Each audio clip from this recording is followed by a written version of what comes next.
premier responsable de la mission, l'apôtre Jean-Noël Assier. Papa, sois béni. Je bénis aussi maman Assier. Merci au couple. Que Dieu vous bénisse abondamment. Je voudrais aussi dire merci à l'homme de Dieu, l'apôtre, le docteur Afoum et son épouse. Voilà. Que Dieu vous bénisse.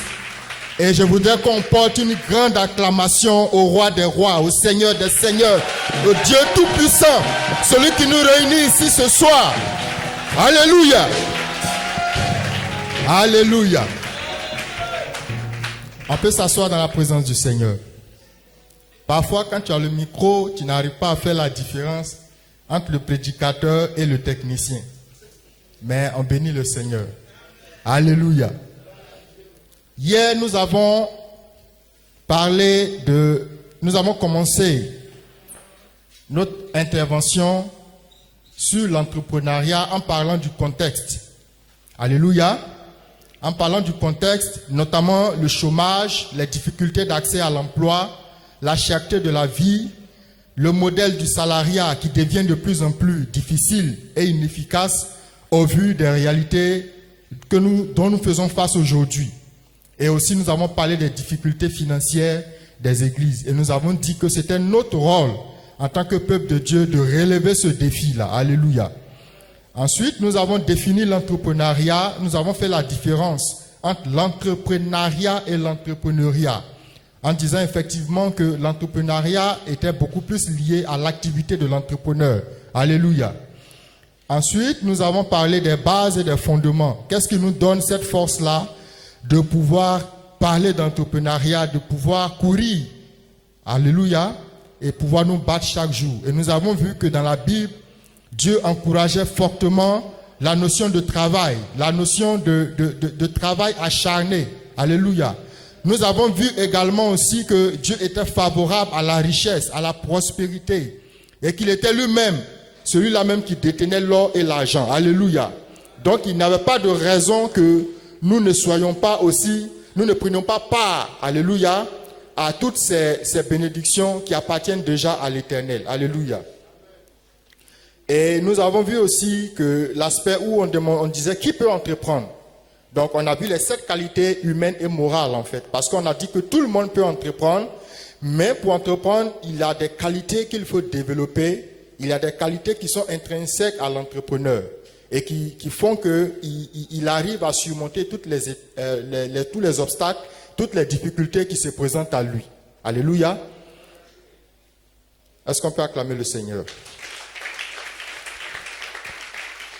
Alors aujourd'hui, nous allons parler des qualités professionnelles. Alléluia. Nous avons évoqué l'aspect humain, l'aspect moral, mais il y a aussi l'aspect professionnel. Alléluia. Et au niveau de l'aspect professionnel, il y a la capacité managériale. Alors, je vais parler un peu de la capacité managériale.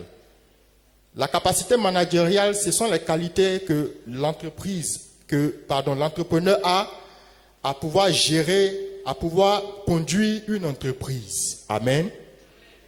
Un manager, il est un peu différent du leader.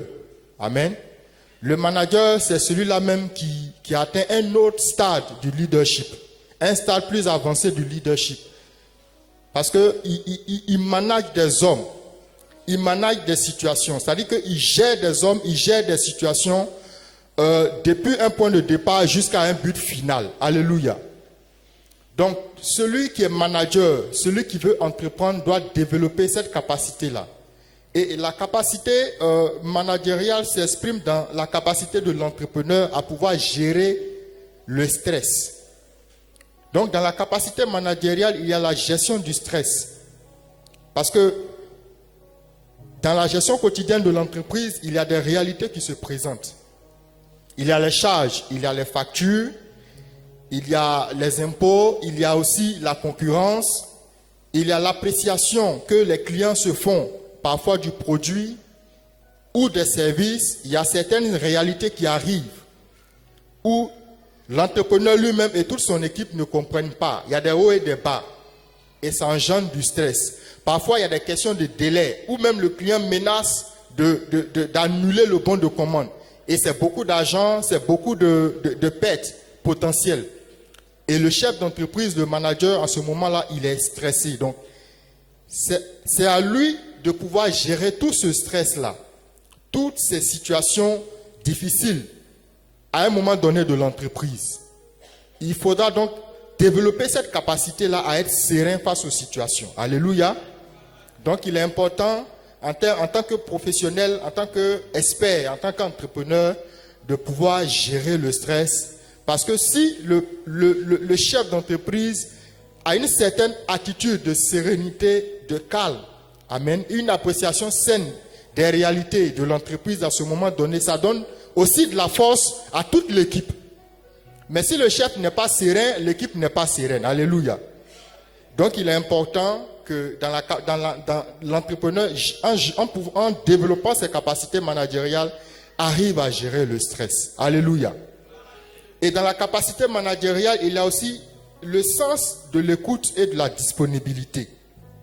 Amen. Le véritable manager, c'est celui qui a le sens de l'écoute et de la disponibilité.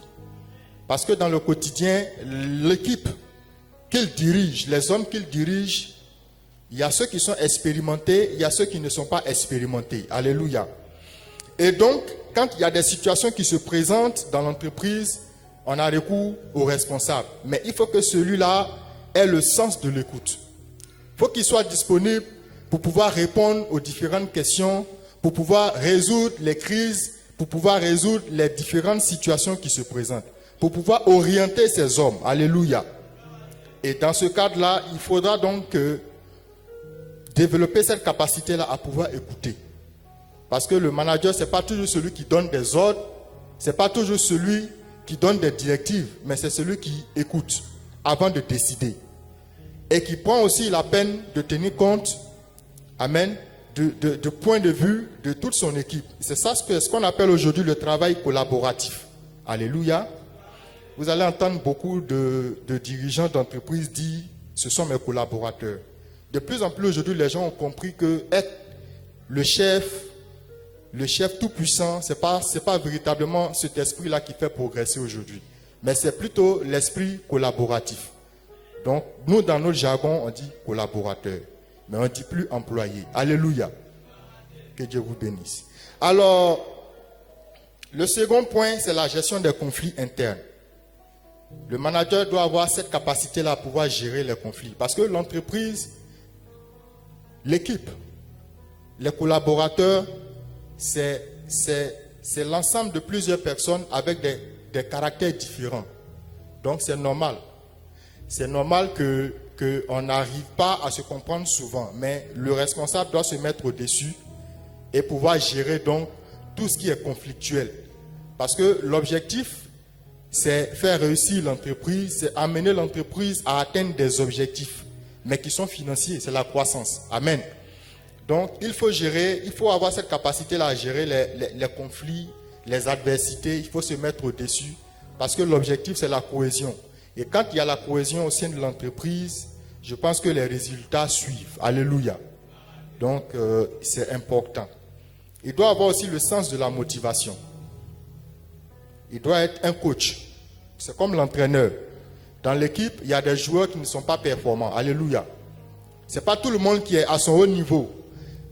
Ce n'est pas tout le monde aussi qui suit les performances des autres, ceux qui sont surdoués. Alléluia. Dans l'entreprise, il y a d'autres qui arrivent chaque jour au bureau avec des problèmes de la maison, avec des difficultés de la vie. Donc, le manager qui veut véritablement entreprendre et réussir doit développer cette capacité-là à motiver. Alléluia. Il doit être celui-là avec qui tout le monde peut se tourner à un moment donné et qui doit être capable de résoudre ou bien d'apporter cette petite touche-là qui motive l'autre à se suivre. Le sens de la motivation, c'est très important. Le sens de la communication également. Parce que rien ne se fait sans la communication. Si dans une entreprise, ou si le manager n'a pas le sens de la communication, c'est difficile. Parfois, il y a des entreprises où le responsable, il est tellement fermé. Pour parler au boss, c'est difficile. Les gens ont peur, les gens n'arrivent même pas à s'exprimer. Mais ce n'est pas bon parce que quand on est trop fermé, il y a des réalités qu'on ne saura jamais. Alléluia. Même s'il y a des choses des suggestions ou bien des informations importantes que les collaborateurs voudront vous donner par crainte, par peur, parce que vous avez une personnalité difficile, alors ils vont garder ça pour eux. Et ce n'est pas une bonne chose pour l'entreprise. Alléluia. Donc, celui qui veut aspirer, celui qui veut véritablement être un entrepreneur à succès doit développer le sens de la communication. C'est très important. À la fois pour les collaborateurs, mais aussi pour la clientèle. Amen. Et l'autre aspect ici, je n'ai pas mis ça dans le PowerPoint parce que ça allait faire beaucoup de choses en même temps. Mais on est dans les capacités managériales. Alléluia. Voilà. Donc, il y a aussi le fait pour lui de développer cette capacité-là à se mettre en position de service. Je m'explique. En général, on a affaire à des personnes qui donnent toujours des ordres. Bon, toi fais ça, toi fais ça, toi fais ça. Ok, c'est bon, tu es le chef. Mais le véritable chef, c'est celui-là même qui est devant, qui donne l'exemple, qui est en train de faire et qui se fait suivre par toute l'équipe. Donc, on ne doit pas en fait se limiter à donner des ordres, mais il faut être aussi en train de servir, en train de donner l'exemple. Parce que c'est en donnant l'exemple que toute l'équipe suit. Alléluia. C'est important. Le dernier aspect dans les capacités managériales, c'est la capacité à pouvoir déléguer des tâches. Amen. Dans l'entreprise, il faut pouvoir déléguer des tâches. Et c'est valable dans tous les domaines. Du petit commerce à la grande entreprise, il faut savoir déléguer des tâches. On voit souvent des gens qui veulent tout faire à la fois. Ça dit qu'il est le chauffeur de sa voiture et puis il est l'apprenti en même temps. Donc, il veut en même temps conduire, il veut en même temps encaisser. Et quand c'est comme ça, c'est compliqué. Parce que tu ne peux pas être efficace. Alléluia. La meilleure réussite, c'est la réussite partagée. Le meilleur travail, le travail efficace, c'est le travail d'équipe, c'est le travail d'ensemble. Alléluia. Donc, il faut développer ces capacités-là à pouvoir départir les tâches, de sorte à créer une certaine harmonie dans le travail, où chacun a son poste, où chacun fait ce qu'il a à faire. Mais au final, c'est le résultat qui compte. Et c'est toute l'équipe qui gagne. Amen. Il est important que dans notre quête ou bien dans notre chemin de réussite en tant qu'entrepreneur, on apprenne, on développe cette capacité-là à pouvoir mettre chaque chose et chacun à sa place. Amen. Le deuxième aspect ici, c'est la capacité de l'entrepreneur en gestion et en comptabilité. En fait, nous sommes dans les qualités professionnelles. Il est important de pouvoir gérer l'entreprise. Amen. À tous les niveaux. Surtout au niveau des ressources humaines. Au niveau des ressources humaines, il est important de savoir qui embaucher, pourquoi on l'embauche et quel est le rôle assigné à chacun. C'est-à-dire que celui qui veut entreprendre, celui qui veut réussir, doit pouvoir comprendre cela et pouvoir intégrer cette notion de ressources humaines. Parce que sans les ressources humaines, il n'y a pas d'entrepreneuriat. Parce que vous ne pouvez pas tout faire tout seul. Donc il est important de savoir gérer les hommes. Alléluia. Ce sont les hommes en réalité qui font le succès de l'entreprise. Amen. On voit aujourd'hui beaucoup d'entreprises où les gens sont mal payés. Le boss, on sait qu'il a l'argent, mais ils sont mal payés. Il voit ses employés souffrir, mais ce n'est pas son problème. Parce que pour lui, c'est en les maintenant dans cette situation difficile qu'il va pouvoir toujours les dominer. Mais si on renverse dans le sens contraire, s'ils sont épanouis, je pense qu'ils se donneront mieux pour que l'entreprise aussi soit épanouie. Sur le long terme. Amen. Donc il est important de développer cette capacité de gestion en gérant mieux les ressources humaines. Alléluia. En matière de gestion aussi, il y a les charges. Amen. Il y a les charges. Parfois, on n'arrive pas à faire la différence. On n'arrive pas à séparer les choses. On mélange tout. Mais il est important d'avoir ces notions de gestion-là. Sur les charges. Tout est une question de planification. Tu dois pouvoir comprendre que tu as un loyer à payer. Tu as des salaires à payer. Tu as des factures à payer. Donc, quand il y a des entrées d'argent, il faut avoir à l'idée que l'entreprise doit survivre avant ta propre personne. Alléluia. Parce que ce sont des hommes, c'est la société entière qui est engagée avec toi dans cette quête-là. Alléluia. Puisque tout ce que tu fais a des répercussions, a un impact, non seulement sur ton personnel, mais sur tes clients. Tes clients, c'est ton pays, c'est ton environnement, c'est ceux qui croient en toi, c'est ceux qui achètent avec toi, c'est ceux qui te sollicitent. Alléluia. Donc l'entrepreneur doit pouvoir gérer au mieux toutes les charges sociales et les charges fiscales. Parce qu'en réalité, quand on ne s'organise pas, il y a des choses qui vont très vite et qui nous rattrapent. Si vous ratez 1 mois, 2 mois sans payer les impôts ou bien votre loyer, vous allez voir qu'après 3 mois, vous vous retrouvez avec beaucoup d'argent à payer. Et c'est comme ça que les gens se retrouvent avec des arriérés énormes par négligence. Donc il est important de se former et de comprendre qu'il a la notion de ressources humaines, la notion de charges sociales, la notion de charges fiscales. Alléluia. En même temps que l'entreprise, il faut la faire vivre, mais il faut payer aussi les impôts pour ne pas qu'un matin on vienne fermer ta société. Donc cette capacité en gestion et en comptabilité permet de bien gérer les finances de l'entreprise et permet de la faire vivre sur le long terme. Donc c'est des notions que nous devons comprendre parce que ça va nous permettre de réussir. Et ça va nous permettre aussi d'être des entrepreneurs modèles. Alléluia. On n'entreprend pas au hasard, excusez-moi du terme, mais on entreprend avec le savoir-faire et avec toutes les informations, toutes les connaissances requises qui nous permettent d'être de véritables managers. Alléluia. Donc il faut veiller à ne rien négliger et à être en règle pour ne pas être submergé par les charges non réglées. Parce que tout va très vite. Et même très vite. Amen.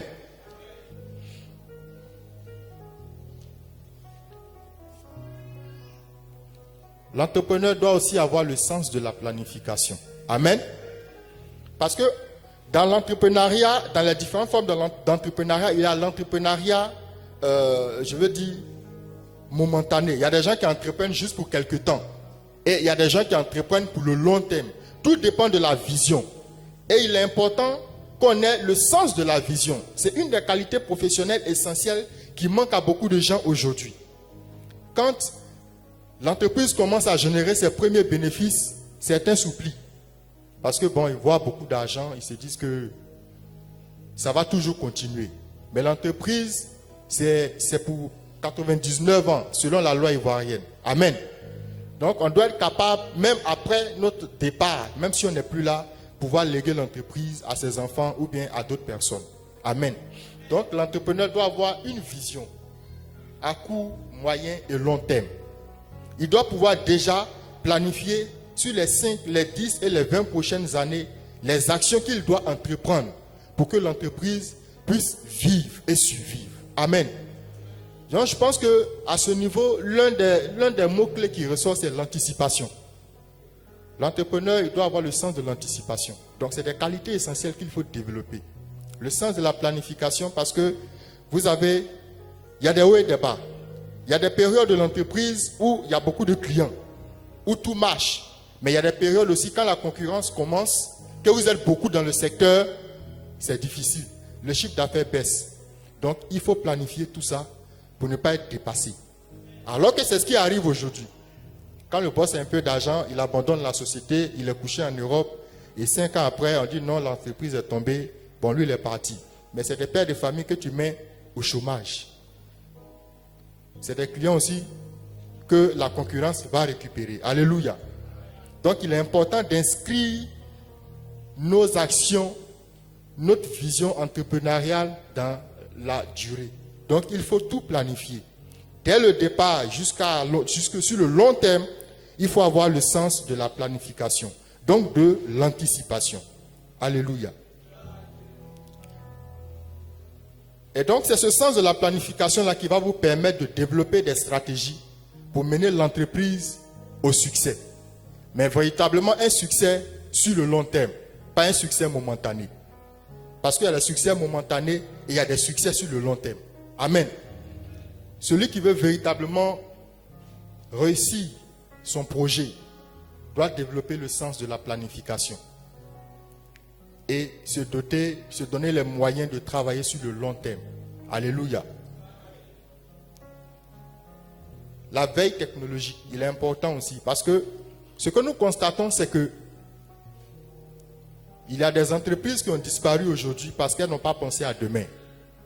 Je prends un peu le cas de Sony Ericsson. C'était les meilleurs dans le temps. Ils faisaient des téléphones qui marchaient. Ils avaient beaucoup d'argent. Mais ils n'ont pas eu... Même BlackBerry aussi a disparu. Pourquoi? Parce qu'ils n'ont pas vu venir l'innovation. Ils ont dormi sur leur laurier parce qu'ils pensaient qu'ils étaient trop forts sur leur secteur. Amen. Je ne sais pas si vous vous rappelez, il y a une société qui faisait les pellicules de photographie, Kodak. Eux aussi, ils ont disparu parce qu'ils n'ont pas vu l'avenir. Ils ont dormi sur leur laurier. Et un matin, les téléphones ont commencé à prendre le dessus. Les Chinois même ont commencé à faire mieux que les Européens. Et beaucoup de films européens aujourd'hui ont disparu. Ils n'ont pas compris, ils n'ont pas vu venir l'avenir. Alléluia. Mais nous, en tant qu'entrepreneurs du MIREP, nous devons penser à demain étant dans le présent. De sorte à ne pas être dépassé. Ça veut dire quoi? Ça veut dire que si tu fais quelque chose aujourd'hui qui marche, il ne faut pas dire que parce que ça marche, ça va marcher tout le temps. Amen. Il faut avoir cette capacité d'anticipation. Et il faut avoir aussi cette capacité de diversification. Quand ça marche, fais autre chose à côté. Quand ça marche encore, développe autre chose à côté. Donc le sens de la planification et de la veille technologique te permet de toujours améliorer les services que tu fais aujourd'hui. De sorte que tu as toujours une longueur d'avance sur les autres. Amen. En entreprise, on fait aussi de l'espionnage. Souvent, vous allez voir des grandes entreprises envoyer des employés chez les autres pour voir ce qui se passe ailleurs et puis venir se corriger. Amen. C'est de bonne guerre.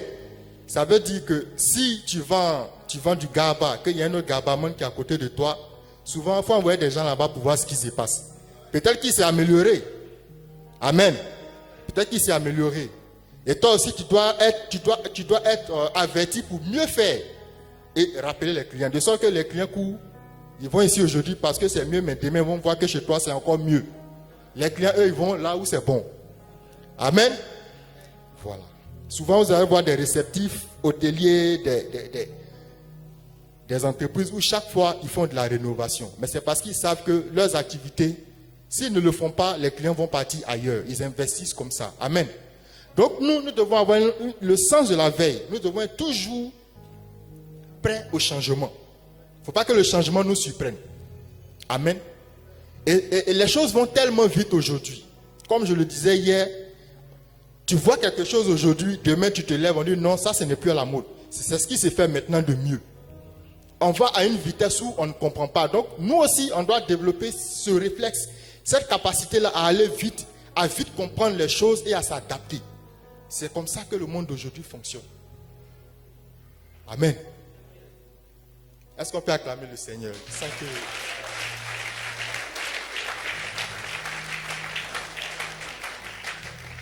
Amen. Et l'autre point ici, c'est s'entourer de collaborateurs compétents. Voici un point qui est très important dans la qualité professionnelle. Amen. On voit des entreprises où quand tu entends le nom du boss, tous les employés ont le même nom. Si c'est M. Kofi, la secrétaire s'appelle Kofi, le gardien s'appelle Kofi.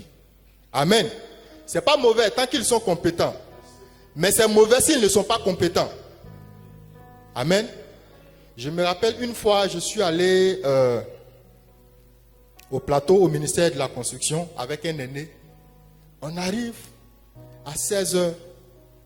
On était étonnés parce qu'ils ont arrêté le travail. Tout le monde était dans une posture de prière. Bon, c'est compliqué parce que on sait que le chauffeur, il est quitté au village, il était au champ quand on l'a appelé pour venir être le chauffeur du ministre. On se pose la question, mais il est 16 h, normalement l'administration a 1 heure. Mais si vous, un ministère aussi important, vous devez tout abandonner pour faire ce que vous avez à faire, c'est difficile pour nous autres qui ne vous suivons pas. Amen. Je trouve que ce n'est pas normal. L'entreprise ne doit pas se gérer de cette façon. Il faut travailler avec des gens compétents. Amen. Surtout compétents. Parce que la compétence, c'est la clé du succès de l'entreprise. Tu veux développer ton affaire, il faut t'entourer de gens compétents. Il n'y a pas de complaisance, il n'y a pas de sentiment dans le business. Quand on veut atteindre des objectifs, quand on veut atteindre un but, il faut travailler avec des gens compétents. Je comprends que c'est difficile aujourd'hui parce que beaucoup de chefs d'entreprise, même je sais qu'ici, beaucoup ont essayé, ont été déçus. Mais ça n'empêche pas la réussite. Alléluia. On cherche toujours. Parce que même l'or, pour le trouver, il faut toujours creuser. Et il faut aller en profondeur. Amen. Et dans la prière, le Saint-Esprit nous donnera nécessairement les gens qu'il faut. Il mettra sur notre route les gens qu'il faut pour atteindre nos objectifs. Mais il est important qu'on s'entoure de gens compétents.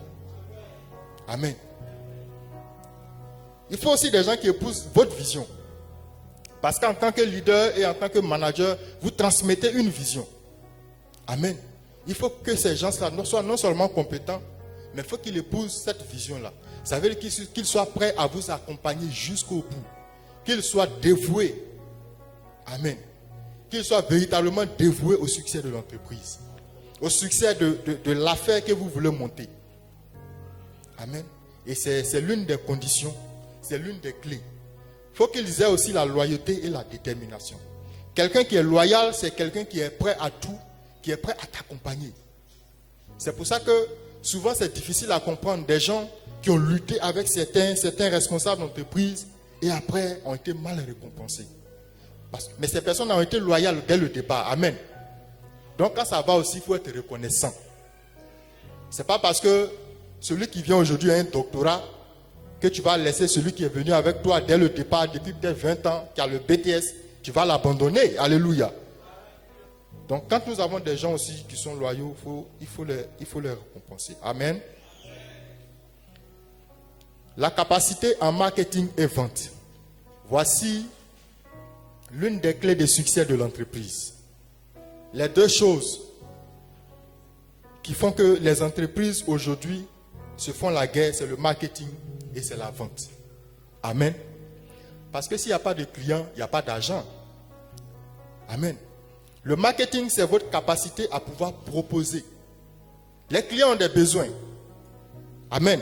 Celui qui est en face a des besoins. Mais c'est ta capacité à pouvoir lui expliquer ce que tu fais. À pouvoir effectivement attirer son attention. C'est ce qu'on appelle le marketing. Les moyens que tu utilises pour attirer son attention. Amen. Tout le concept, tous les arguments que tu développes, effectivement pour démontrer que ce que tu fais est bon pour son intérêt. Est bon pour son intérêt. C'est cela le marketing. C'est la capacité à pouvoir amener quelqu'un à la décision. Acheter votre produit. Par l'acte de vente. Mais je vais expliquer quelque chose sur la vente. C'est important. Les grands vendeurs, les grands commerciaux disent que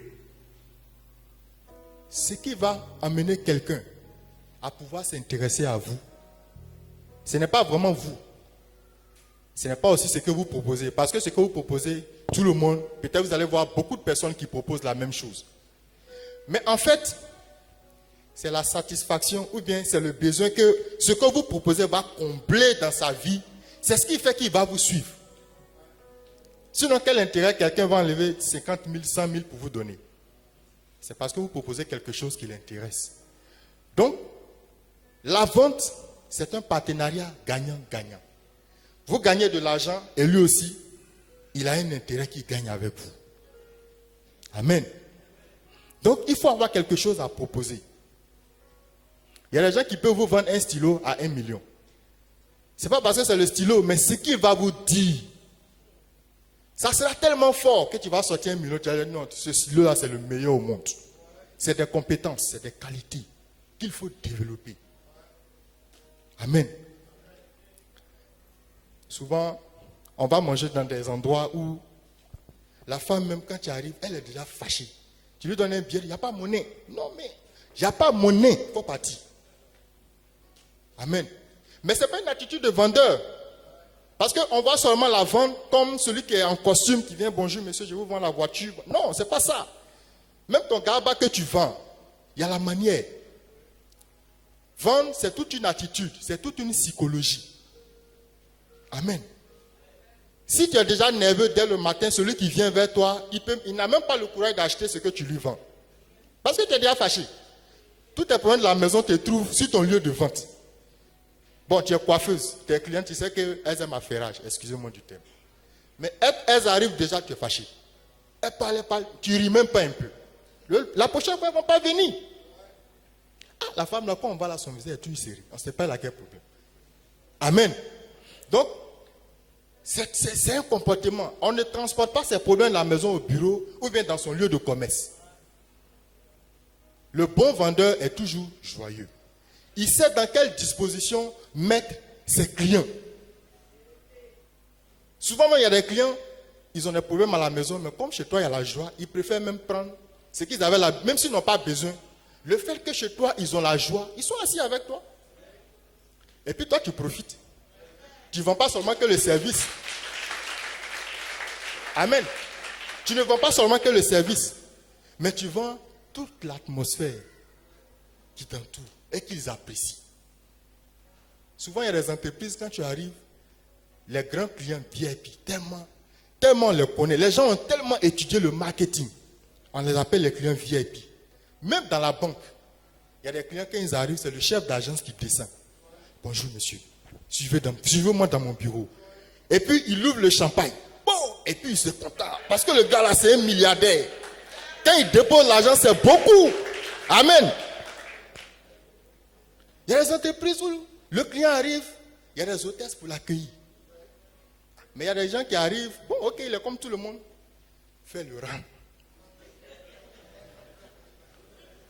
Tu vas faire le rang comme tout le monde. Mais pourquoi celui-là, quand il arrive, c'est le chef d'agence qui descend? J'ai été choqué une fois. Mon père m'a envoyé dans une banque au carrefour d'un camp, 2 plateaux. On est dans le rang. Et le chef d'agence, il descend avec certains de ses collaborateurs. Je vois qu'ils sont autour de quelqu'un, mais je ne vois pas. Donc, je m'approche, je vois que c'est une petite fille. Elle a à peine 10 ans. Elle est en train de... On ne sait pas qu'est-ce qu'elle signe. Mais ils sont tout heureux autour de la petite comme ça. Je dis, mais attends. C'est que vraiment, cette petite fille-là, elle coûte très cher. Alléluia. Mais c'est ça, c'est la qualité du client. C'est la qualité du service qui donne aussi des clients de qualité. Si tu as des services de qualité, tu auras des clients de qualité. Amen. Et d'autres parleront de toi. Donc, vendre, c'est un métier. Ce qui va vous rendre riche, c'est ce que vous allez apporter aux gens. Et de bien, et de satisfaisant. De sorte que quand ils pensent, ou bien ils parlent de vous, ils disent, non, cette entreprise-là, ou bien la tante qui va placaler là-bas, là, c'est là-bas, moi je mange. Je ne mange pas ailleurs. Parce que quand je suis là-bas, elle me reçoit bien. Elle me demande même si elle finit, si je suis rassasié. Il y a des jours quand j'arrive, elle me demande si ça va. Elle demande après mes enfants, tout ça. Je me sens comme, voilà, en famille. Amen. Donc c'est tout un métier. Souvent, appelle tes clients. Bonjour monsieur, ça fait 2 jours que je ne vous ai pas vu. Comment vous allez? Est-ce qu'il y a un souci particulier? Ah non, ça va, ok, je viens la semaine. Il est content parce que tu t'intéresses à lui. Ce n'est pas seulement le produit qu'il faut vendre. Il faut s'intéresser à la personne. Amen. Il faut s'intéresser à la personne. Si tu as 10 clients qui sont satisfaits et que ces 10 clients parlent de toi à 100 personnes, imagine combien de personnes tu vas avoir. C'est comme ça qu'on réussit.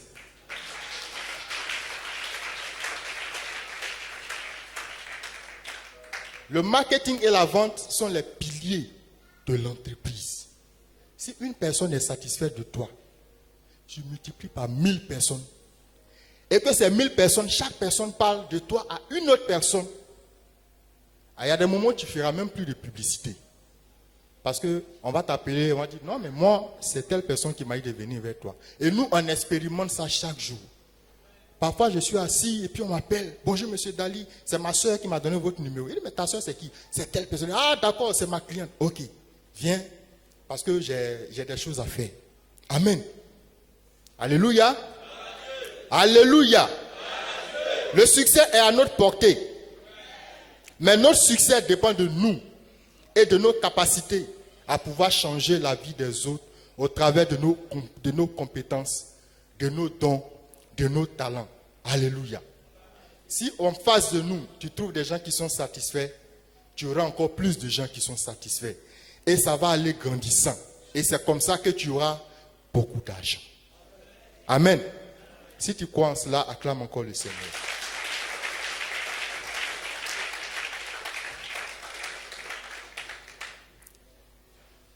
Donc, savoir vendre, c'est créer une relation de confiance.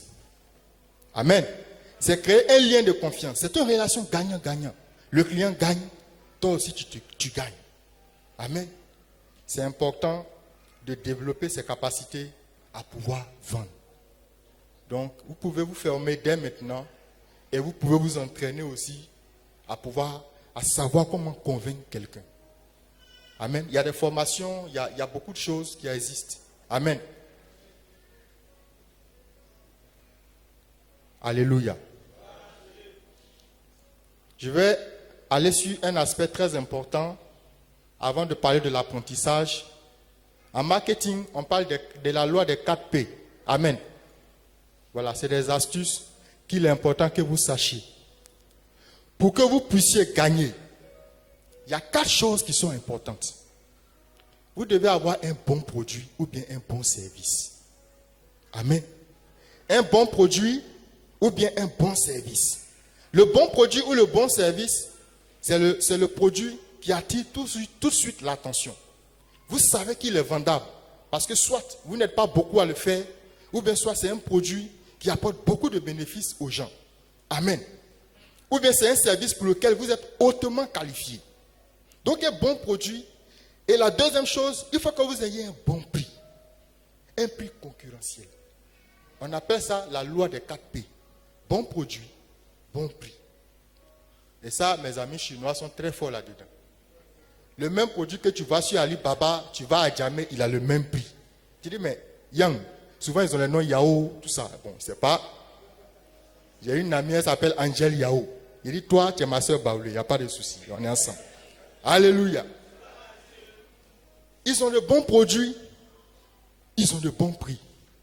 Donc ça fait qu'aujourd'hui, les gens, au lieu d'aller commander en Chine, ils préfèrent aller, il y a des petits coins à Djamé où il y a des Chinois qui sont cachés là-bas. Ils payent tout, même le Libanais, il paye tout le stock. Et puis il va revendre. C'est du business. Ça aussi, on peut le faire ici. Il y a des gens à Djamé qui peuvent vous rendre riche, peuple du miracle. Vous savez que l'Ivoirien est devenu un peu paresseux. Il y a un vendeur de téléphone devant sa porte. Il va sur Jumia et puis il commande. On vient le livrer à la maison. Pourtant, le vendeur est devant sa porte. Mais sortir de sa maison, aller payer, c'est trop compliqué pour lui. Alléluia. Donc, c'est devenu une opportunité d'affaires pour nous, les vendeurs en ligne. Puisque tu ne veux pas te déplacer, moi je viens à toi. Amen. C'est comme ça. Il y a des produits qui sont à Djamé que les gens ne peuvent pas aller chercher. Parce que c'est trop compliqué pour eux. Va prendre, mets-toi un peu dessus, il faut lui vendre. Il va payer. Alléluia. J'ai un de mes amis à moi, c'est un frère, il est encore habillé. Alléluia. Mais c'est l'un des plus gros vendeurs de Jumia. Il fait plus de 20 millions chaque trimestre. Il ne paye pas en Chine. Il paye à Djamé. Il va vendre sur Jumia. Il a plus de 600 articles. Il a 1000 francs, 500, 1000 francs, 500. Chaque jour sur chaque article. Est-ce que vous me comprenez? C'est pour ça que je disais hier que le succès, il ne faut pas chercher loin. L'argent, même quand tu sors de ta porte, de ta maison, c'est devant toi. Il faut avoir les yeux très ouverts. Moi, quand je sors, mes yeux sont gros comme ça. Parce que je veux voir clair, je veux comprendre ce qui se passe. Il y a des gens qui gagnent sur des choses qu'on minimise, qu'on ne considère même pas. Mais le gars, il a 4 voitures. Il a de grosses voitures. Je dis, mais mon frère, on ne fait pas ça. On marche ensemble, c'est ton frère. Il ne faut pas faire ça. Alléluia. Alléluia. C'est pour ça qu'il faut aussi être un homme de communication. Il ne faut pas rester fermé. Amen. Faites-vous des amis dans les affaires. Parce qu'ils vont vous dire beaucoup de choses. Ça va changer votre vie. La réussite aussi, c'est le contact. Si tu restes dans ton confort ou bien dans ta sphère, ça sera compliqué. Parce que c'est la première source de richesse, c'est l'information. Quand tu as l'information, tu développes en toi, ton premier réflexe, c'est la capacité de décision et la stratégie pour pouvoir atteindre un certain but avec l'information que tu as. Mais si tu n'as pas l'information, c'est difficile. Réussir, c'est avoir l'information. Et la bonne information, l'information stratégique. Donc souvent, ayez des amis banquiers ou bien transitaires, parce que les deux là, c'est des véritables réservoirs d'opportunités. Nous, on sait ce qui rentre, on sait ce qui sort. On sait ce qui marche. Amen. J'ai connu des Pakistanais qui faisaient l'importation de... Ils ont des assiettes, ils se promenaient de coup en coup dans Crècheville pour vendre à crédit. Oui, on a dédouané ces conteneurs-là aussi, à un moment donné. Le gars, il ne se fatigue pas. Il vient devant ta porte, il dit, bon, madame, prends. Tu as combien de mois? Demain, il vient, tu vas me donner tel montant chaque jour. C'est leur système de vente. Et ça marche. Tu le vois marcher, tu dis, mais c'est quel blanc qui se promène en tapette? Non, attention. Il gagne de l'argent. Parce que c'est sa stratégie à lui. Et ça marche. Alléluia. Ayons les yeux ouverts parce qu'il y a beaucoup d'opportunités. Amen. L'autre aspect lié aux qualités professionnelles, c'est l'apprentissage et la formation. Amen. L'entrepreneur a toujours besoin de se faire former. Parce que pour que ton entreprise soit performante, il faut faire de la mise à jour. Il faut toujours actualiser tes connaissances. Alléluia. Si tu n'actualises pas tes connaissances, tu seras dépassé. Ou bien tu as besoin de certaines compétences, comme je le disais tout à l'heure, en gestion, en comptabilité, pour avoir une vue large sur l'évolution, sur le fonctionnement de ton entreprise. Alléluia. Donc il est important d'aller toujours au savoir, à la quête du savoir. Aujourd'hui, il y a beaucoup de cabinets de formation à Abidjan. Il est important que si on a des besoins, si on sent des lacunes, il faut aller se faire former. Amen. C'est important. La capacité de reconversion professionnelle. Alléluia. J'aimerais vous dire quelque chose. L'entrepreneur, ce n'est pas quelqu'un qui est figé. Déjà que l'entrepreneuriat, c'est un processus dynamique. Amen. L'objectif, c'est de se positionner dans la société et changer sa vie. Amen. Mais si tu es dans un secteur, ou bien tu as déjà, par exemple, tu as fait une formation de comptable, ça ne veut pas dire que tu ne peux pas faire autre chose. Amen. Ça ne veut pas dire que tu ne peux pas aspirer à autre chose. Tu peux développer d'autres compétences. Ou bien si tu es dans quelque chose, tu sais que depuis des années, ça ne marche pas. Il faut avoir ce courage-là de te reconvertir. Amen. Tu as fait un doctorat en philosophie. Quand tu parles, les gens sont contents. Oui, toi, tu es un grand philosophe. Mais après, si tu as la possibilité de développer une formation technique où tu peux monter une entreprise dans un domaine technique, ça aussi c'est bon. Il ne faut pas rester dans ta sphère d'influence parce qu'à un moment donné, tu ne pourras plus tenir parce que les choses évoluent, le monde change. Donc, l'entrepreneur doit développer cette capacité de reconversion professionnelle. C'est important. Une seule compétence ne suffit plus. Amen. Le monde lui-même, dans son fonctionnement aujourd'hui, nous montre que les choses vont vite. Nous aussi, on doit avoir cette capacité-là, avoir des réflexes rapides. Sinon, tu es dépassé. Tu es dépassé. Peut-être tes petits frères seront devant, toi tu seras encore derrière. En train de parler des choses, on dit non, ça là, Dieu Père, nous on n'est plus dedans. On est en train de partir devant là-bas. Amen. Les choses vont tellement vite. Moi, me souvent, je suis dépassé. Il dit, mais attends, la dernière fois, on parlait de telle chose. Non. Aujourd'hui, là, ce concept-là est dépassé. Amen. Il faut développer des réflexes importants. Donc, la capacité de reconversion, elle est très importante. Amen. Alléluia. Voici un des points que j'ai bien voulu ajouter spécialement à ma présentation ce soir parce que c'est important, les qualités spirituelles. Alléluia.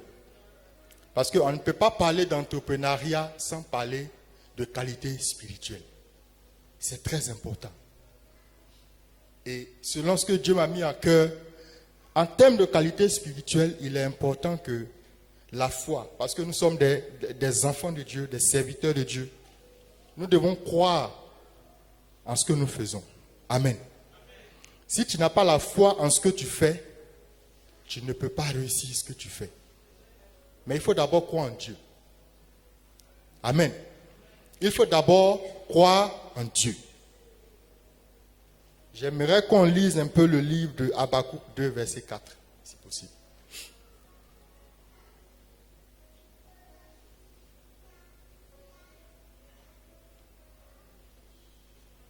Habakkuk 2, verset 4.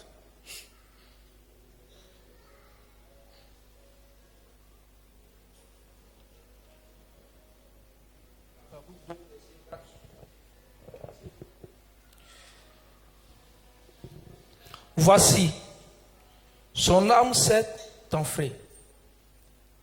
Elle n'est pas droite en lui, mais le juste vivra par sa foi. Alléluia.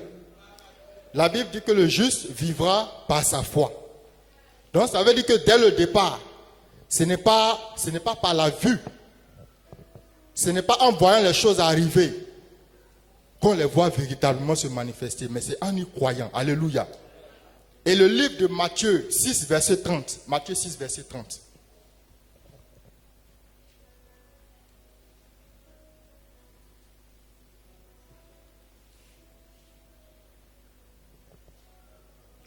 Matthieu 6, verset 30.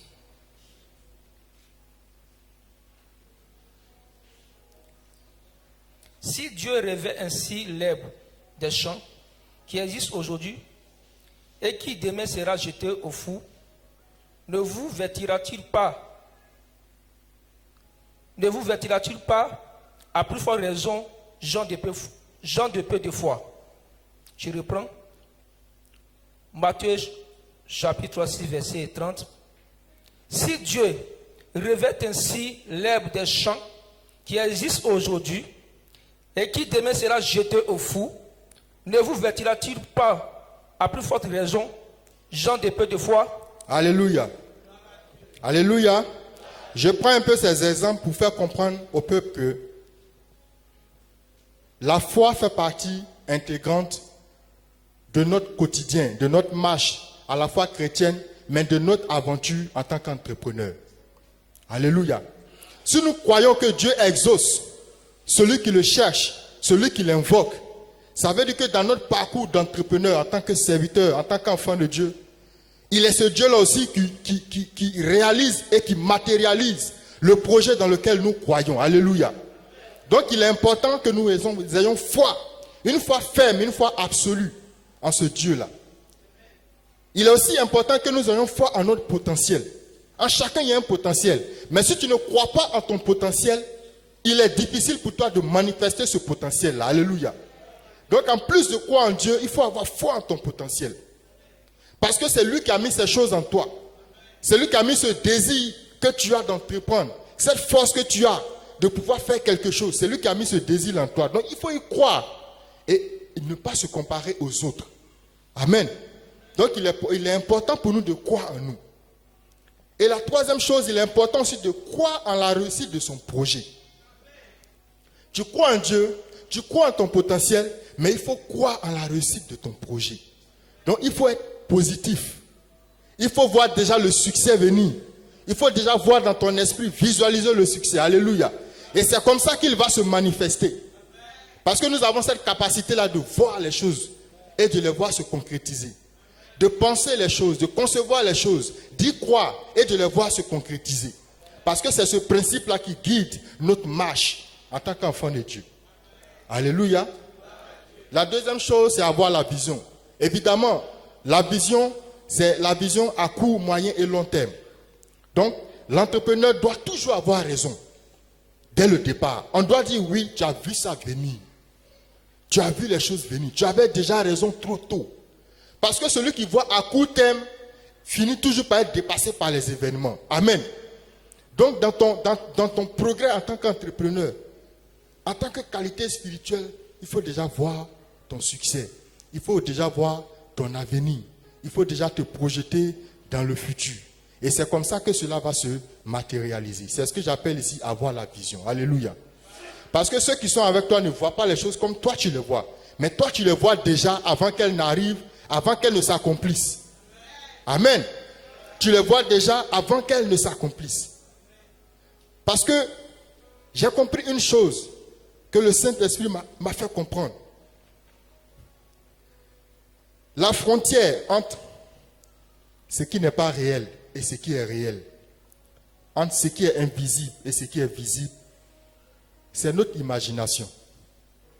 Amen. C'est par cette capacité-là à penser, à rêver, à concevoir, à créer, que nous emmenons à l'existence ce qui n'a jamais existé. Alléluia. Le téléphone n'existait pas. C'est un homme qui l'a conçu. C'est sorti de l'imagination de quelqu'un. Alléluia. C'est par cette imagination, cette capacité, cette faculté-là que nous emmenons à l'existence ce qui n'existe pas. Et c'est cette vision des choses qui a mené ces hommes et ces femmes-là à créer des avions, à créer des téléphones. Mais ils ont travaillé à pouvoir matérialiser cela. Donc quand on imagine, quand on pense quelque chose, il faut se mettre au travail pour que ça arrive à l'existence, par la foi. Amen. Mon dernier point ici, c'est l'entrepreneur et le discipulat. Et je voudrais véritablement qu'on acclame le Seigneur pour notre papa assis, parce que c'est une véritable révélation. Et parce qu'en réalité, un entrepreneur à succès est un bon disciple. Un entrepreneur à succès, à mon avis, qui craint Dieu, est d'abord et avant tout un disciple. Parce qu'il connaît son maître. Il suit son maître.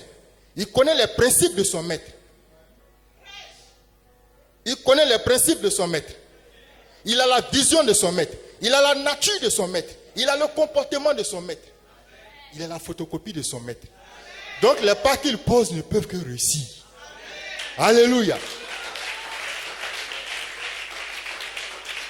C'est pour ça que je dis que un bon entrepreneur est aussi un disciple accompli. Et que discipulat et entrepreneuriat vont ensemble.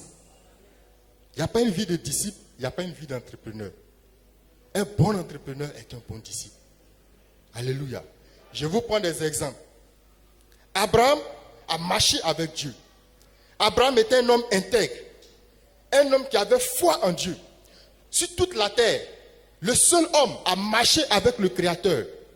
Au point d'aller même sacrifier son propre fils parce qu'il croyait en un Dieu qu'il n'a jamais vu. Alléluia. Dieu a vu que ce monsieur était prêt à tout pour lui. Mais le résultat, Abraham est devenu un homme puissant. Dieu a fait de cet homme un homme prospère. Et il est le père d'une multitude de nations. Dont nous. Amen. Ça veut dire que cette capacité-là à être loyal à Dieu a déclenché la prospérité dans la vie d'Abraham. Alléluia. On prend encore le cas de Job, un homme intègre qui craignait Dieu. Dans ses épreuves, qu'est-ce que Job n'a pas entendu? Qu'est-ce que Job n'a pas vu? Abandonné, rejeté. Mais il a cru en ce Dieu-là qu'il n'a jamais vu. Alléluia. Et cet attachement à l'Éternel, cet attachement à Dieu a déclenché une prospérité supérieure à celle qu'il avait déjà avant. Déjà même qu'avant il était très prospère, imaginez par la suite. Alléluia. Donc la notion de disciple, elle est tellement évidente. Un disciple accompli, un homme fidèle à Dieu est toujours béni. L'ouvrage de ses mains est béni, sa vie est bénie. Tout ce qui le touche est béni. Alléluia. Alléluia. Je veux prendre deux derniers exemples. Daniel et Joseph. Voici deux personnes qui ont dirigé les nations les plus puissantes de la terre à leur époque. Les royaumes les plus puissants de la terre à leur époque. Alléluia. Ils ont été enseignés. Ils ont été formés. Mais de tout ce qu'ils ont appris, la crainte de Dieu était au fondement de leur vie. Ils ont même failli perdre la vie. Daniel dans la fosse au lion. Joseph en prison. Mais leur attachement à l'Éternel est resté intact. Leur amour pour Dieu est resté intact. Et c'est pour cela que Dieu les a élevés à un rang supérieur, avec un esprit supérieur, dans une dimension supérieure. Et ils ont dirigé ces nations-là. Ils étaient des références, ils étaient incontournables. Parce qu'ils étaient des disciples. Ils ont prouvé à leur maître toute la loyauté qu'un disciple peut prouver à son maître. Alléluia. Donc, peuple du Mirep, notre réussite passe par notre attachement à l'Éternel. Notre réussite passe par notre obéissance à l'Éternel, par notre amour pour l'Éternel, par le fait de rester connecté au Saint-Esprit tous les jours et obéir à sa voix. C'est comme ça que nous aussi, tous nos pas, tout ce que nous ferons sera béni. Amen. Que Dieu vous bénisse.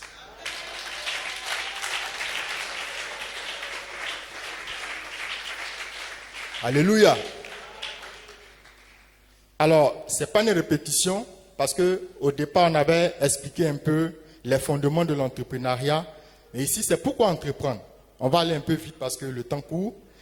Alors, entreprendre parce que c'est d'abord notre mission. Comme je l'ai dit hier, Dieu nous a donné cette mission-là d'être féconds, d'être des leaders, ok, d'être véritablement productifs. Parce que nous avons cette mission-là de pouvoir être le prolongement de son action de création en œuvrant, ok, à transformer le monde, à changer le monde. Alléluia. Donc, c'est notre vocation d'entreprendre, de prendre des initiatives. Alléluia. Entreprendre parce que ça nous permet de créer de l'emploi. Amen. Si nous sommes 50 ici à avoir une entreprise, chacun, ça fait 50 entreprises. Amen. 50 entreprises. Si chaque entreprise embauche 5 personnes, ça veut dire que c'est toute l'église qui est en activité. Et c'est toute l'église qui gagne de l'argent. Donc, il nous faut entreprendre pour créer de l'emploi. Amen. L'une des solutions au problème du chômage, c'est que nous puissions créer entreprendre et créer des emplois. Créer des emplois aussi pour permettre évidemment de changer des vies. Parce que celui que tu embauches, tu le payes. Sa condition sociale change. Il passe du chômage à un état de salarié. C'est déjà un bon début. Alléluia. Donc, nous sommes invités à entreprendre parce que nous impactons aussi des vies. Amen. Changer le monde. Parce que tout ce que nous faisons influence et impacte le monde. Le produit que tu développes, le service que tu développes, ce que tu fais comme activité a une influence sur le monde. Alléluia. Donc, par l'entrepreneuriat, on change le monde. On change des vies. Amen. L'entrepreneuriat, ce n'est pas seulement nous, mais c'est l'impact que nous avons sur la société qui fait de nous. C'est la reconnaissance que la société a envers nous qui nous donne cette position-là d'entrepreneur à succès. Le succès d'un entrepreneur ne se mesure pas forcément aux milliards qu'il gagne, mais aux vies qu'il impacte, à la société qu'il impacte. Alléluia. Il est important que nous entreprenons. Entreprendre parce que ça nous permet de résoudre des problèmes. Amen. Il y a souvent des problèmes dans nos sociétés. Mais en entreprenant, en découvrant ces problèmes, ok, en faisant l'état des lieux de ces problèmes et en trouvant les solutions, ça nous permet d'être en vue. Et proposer des solutions nous permet aussi de gagner nos vies. Amen. Amen. Si tu vois un besoin dans ton quartier, si tu vois un besoin dans ton environnement, que tu te sais capable de pouvoir combler ce besoin-là déjà, commence. Amen. C'est plus facile de répondre à un besoin que de créer un nouveau besoin. Amen. C'est plus facile. S'il n'y a pas de boulangerie dans ton quartier, crée un kiosque, va prendre du pain, dépose. Chaque matin, au lieu que les gens aillent loin, ils vont prendre chez toi. Et le boulanger aussi sera content parce que tu lui fais gagner de l'argent. Et les gens aussi seront heureux parce que tu leur évites d'aller loin. Donc, vous êtes dans une relation gagnant-gagnant. Alléluia. On ne perd jamais en entrepreneuriat. Amen. L'accomplissement de soi. Oui, l'entrepreneuriat nous permet d'être accomplis. Parce que tu n'es plus celui qui dormait dans le salon des gens, qui mangeait le riz des gens. On t'appelle boss parce que tu as commencé une activité qui te fait gagner de l'argent et qui te permet de ne pas dépendre de quelqu'un. Amen. De ne pas dépendre de quelqu'un. Ça te permet véritablement de te prendre en charge. Et c'est là l'une des forces de l'entrepreneuriat. Se réaliser. Se réaliser. Et ça nous permet d'être financièrement indépendants. C'est difficile de dépendre des gens quand on n'a pas les moyens. Mais quand nous entreprenons, quand nous commençons une activité qui nous permet de gagner des revenus, cela nous donne aussi cette liberté-là que rien d'autre ne peut véritablement nous arracher. Alléluia. Il y a une telle joie à vivre indépendant, à ne pas dépendre de quelqu'un et à pouvoir aussi aider les autres. Amen. Et ça, c'est par l'entrepreneuriat. Parce qu'il y a des gens qui ont de l'argent, qui gagnent de l'argent, mais qui ont beaucoup de problèmes aussi. Donc, en diversifiant, en entreprenant, on arrive véritablement à s'équilibrer dans la société et à entreprendre, à réaliser. Et ça nous donne beaucoup de liberté, beaucoup de joie. Amen. Donc, nous sommes invités véritablement à entreprendre. Est-ce qu'on peut acclamer le Seigneur?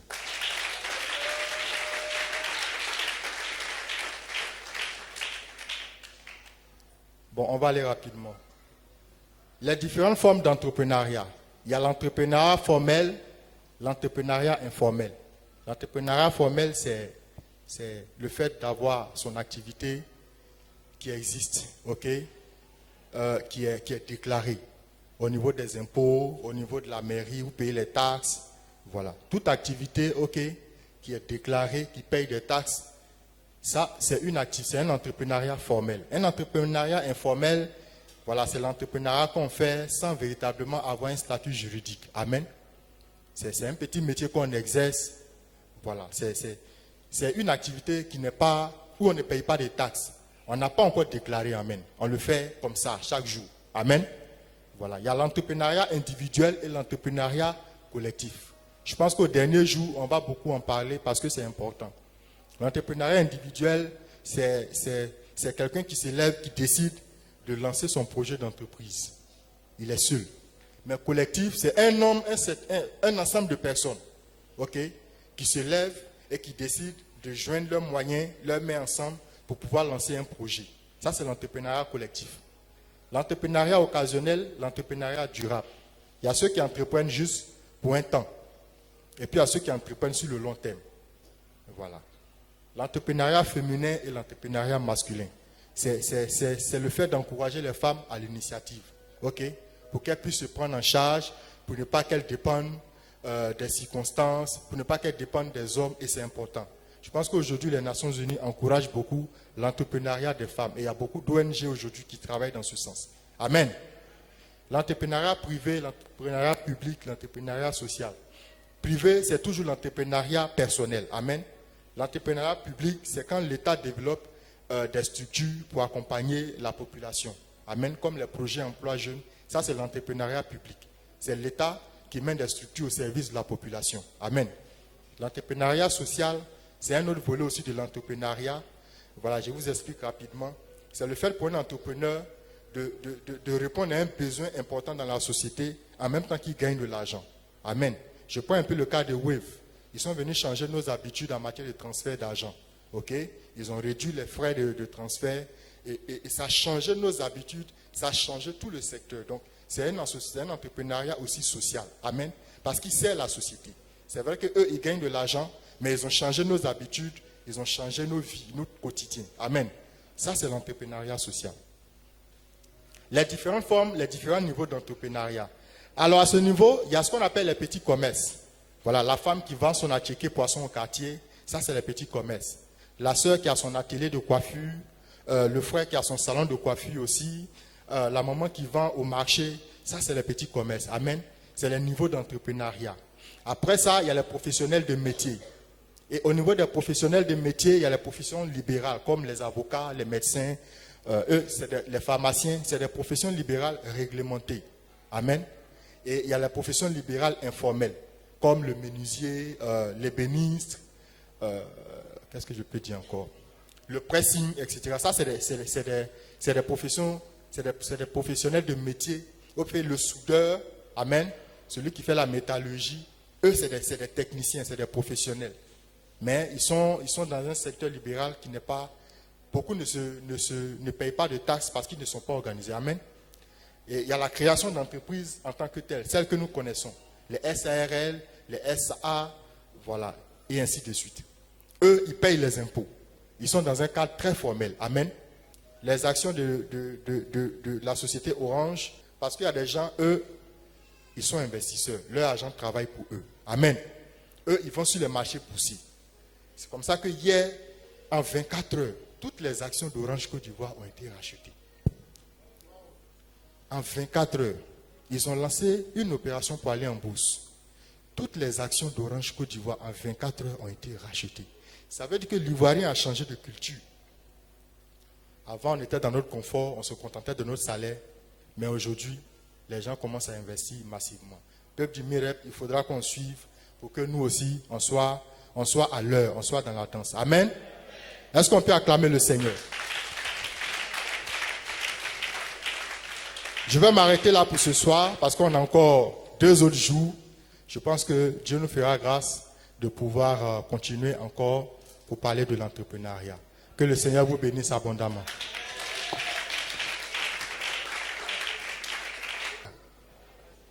Je voudrais dire merci à l'orateur, le conférencier, pour sa brillante intervention. La préoccupation que je voudrais relever est relative à la capacité de reconversion professionnelle. Je voudrais qu'on puisse insister un peu sur cet aspect-là, parce que c'est la principale source ou cause d'inactivité ou du manque de rendement de la plupart des personnes. Aujourd'hui, on a des gens qui ont été formés soit en logistique, transit, et puis, puisque c'est ce qu'ils ont appris, ils cherchent à faire un travail de logistique ou transit. Et les années passent, il n'y a pas d'opportunité de logistique et de transit, mais on attend. Ça, c'est de 1. De 2, on peut être dans un type d'activité qu'on fait, qu'on sait bien faire, mais ça ne marche pas. Mais comme c'est ce qu'on a appris et qu'on sait faire, on pense que c'est seulement ce qu'on doit faire. Alors, comment amener la plupart des membres à pouvoir faire cette migration-là pour avoir le courage de prospecter et se lancer dans d'autres domaines d'activité. Merci. Amen. Est-ce qu'on peut acclamer le Seigneur pour notre papa? Comme je le disais tout à l'heure, la clé du succès, c'est d'abord l'information. L'information est très importante. Parce que c'est vrai que la formation première de chacun, c'est ce qu'il a appris à l'école. Amen. Mais souvent, il arrive que cette formation-là est en déphasage avec les réalités de l'emploi. Tu peux faire une formation où il n'y a pas véritablement de débouché, où c'est difficile d'avoir un emploi. Dans ce cadre-là, il est important aussi de t'ouvrir et de chercher des informations sur ce qui marche. Parce que celui qui réussit, c'est celui qui est opportuniste, qui sait saisir les opportunités. Donc, il ne faut pas se fermer et se fier uniquement qu'à ce qu'on a fait. Amen. Moi, je connais quelqu'un, j'ai un grand frère qui était médecin. Mais il n'était pas épanoui, c'était compliqué. Il est reparti en France, fait 2 ans en industrie automobile. Il est revenu travailler chez un concessionnaire. Amen. Mais la vie qu'il menait en tant que médecin et aujourd'hui, non, c'est compliqué. Il est dans le rêve en fait. Il a construit une grosse maison, il est épanoui, ça va. Parce que l'orientation première ne lui donnait pas satisfaction. Mais il a pris ce risque-là d'aller se faire former encore. Amen. Dans un autre domaine. C'est un risque. Il est sorti de sa zone de confort pour aller chercher une nouvelle compétence pour pouvoir véritablement se positionner. Donc le plus important, c'est de pouvoir se réformer ou bien s'ouvrir aux autres secteurs pour pouvoir se repositionner. Si dans un secteur ça ne va pas, il est important de s'ouvrir. Donc moi je pense que pour que cela soit possible, il est important qu'on partage l'information entre nous. Qu'on crée des cadres de communication pour que l'information puisse passer. De sorte que chacun puisse véritablement s'ouvrir. Et puis, en fonction de l'expérience que nous avons les uns les autres, on puisse s'orienter. Amen. Je pense qu'avec la cellule des leaders, nous avons déjà créé ce cadre-là. Donc, tous ceux qui ont des préoccupations peuvent venir à notre cellule, nous poser des questions, des préoccupations, de sorte que ensemble on puisse véritablement trouver des solutions et voir comment s'orienter. Amen.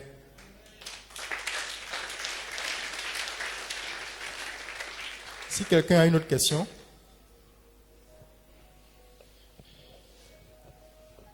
En tout cas, merci beaucoup.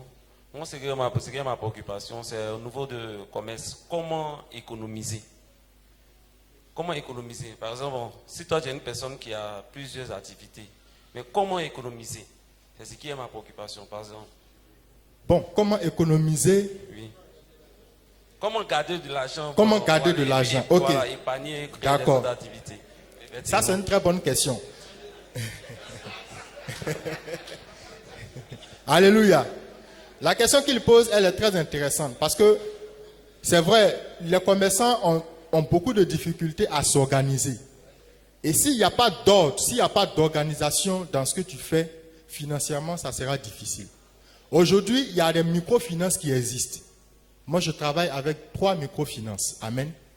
Et chaque fois que j'ai des entrées, ce qui est bien avec eux, tu peux les appeler, ils viennent prendre, tu as des carnets, ils remplissent, et puis ils s'en vont.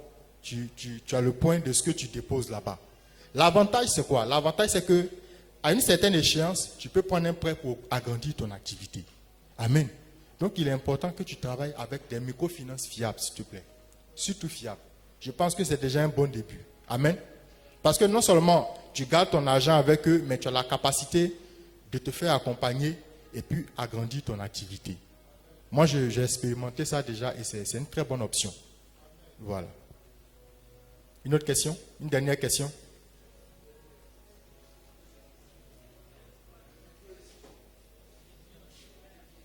On va prendre les 2 dernières questions.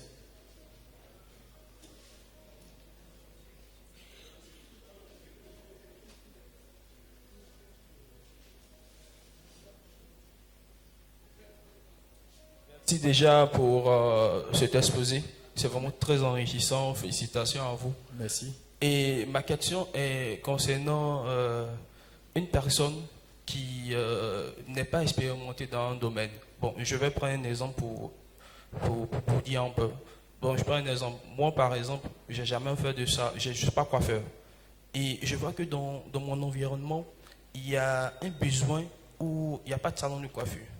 Est-ce que je peux investir, c'est-à-dire je peux prendre ouvrir un local et puis prendre quelqu'un qui sait coiffer pour essayer de pouvoir gérer cette activité-là. Est-ce que vous conseillez à quelqu'un qui n'est pas du domaine de pouvoir investir dans un domaine, dans ce domaine-là, en fait? C'est possible. En général, ce qu'on dit, c'est que il ne faut pas que ton activité, ce que tu entreprends, il faut que ce que tu entreprennes soit dans tes compétences. Il ne faudrait pas t'éloigner, en fait.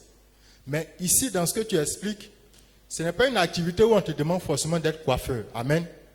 Ce qui est important ici, c'est de pouvoir avoir quelqu'un de compétent. C'est pour ça que je disais tout à l'heure, il faut s'entourer de gens compétents, mais qui ont le sens de la loyauté et qui veulent vraiment travailler. Ça sera véritablement ton cheval de bataille, en fait.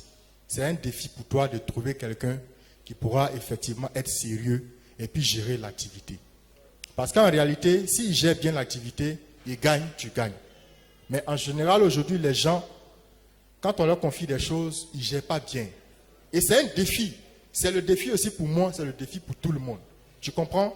Il est important que tu aies quelqu'un d'efficace. Ça, il faut mettre ça en prière parce que je ne pense pas que ce soit impossible. Mais la clé de réussite dans ce que tu veux faire, c'est d'avoir quelqu'un de véritablement fiable. Si tu as quelqu'un de fiable et que tu fais, par exemple, 10 salons de coiffure, que tu as 10 000 par jour, par 10, tu vois que tu deviens un boss déjà. Parce que ce genre de petites activités, on ne s'en rend pas compte, mais ça ne demande pas beaucoup d'investissement. Amen. Mais quand tu fais plusieurs, tu vois que tu commences à gagner, ça devient important au fur et à mesure. Mais la clé du succès ici, c'est comme le transport. Il faut avoir déjà un bon chauffeur, il faut avoir déjà un bon mécanicien. C'est tout un ensemble. Amen. Voilà un peu.